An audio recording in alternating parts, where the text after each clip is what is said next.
Даряването на кръв спасява животи. От човешкия живот по-ценно нещо няма. Мисля, че това е най-благородната кауза, да даряваш кръв. Хората, които са с нас в тази ситуация, са изключително качествени специалисти, добри са като хора, така че няма нищо страшно. Мисля, че благороден жест и мога да помогна на някой в нужда. Но всеки един момент може на някой от нас да ни се наложи, ако никой не дарява. Това е голям проблем, така че който е здрав и който се чувства добре, може да отдели 7 минути. Само ми завърниха да шофирам 2 часа. Иначе всичко е нормално. Редовно го правя. Знам, че кръвта ми може да помогне на много хора, които имат нужда.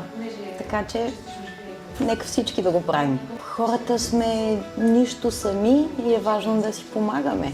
Много е важно, особено за млади хора като мен, особено за спортисти, непушачи, така разсъждавам аз.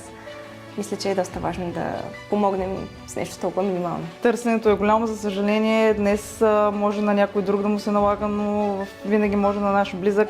И просто когато имаме възможност, кръводаряването е едно от най-важните неща, които всъщност всеки трябва да го има на дневен ред. Нямам здравословни проблеми и апелирам всеки, който няма такива, да прави поне 2 пъти годишно кръводаряване. Няма нищо страшно. Всичко е безобидно. Имаме и ваучер, Аква Калидей.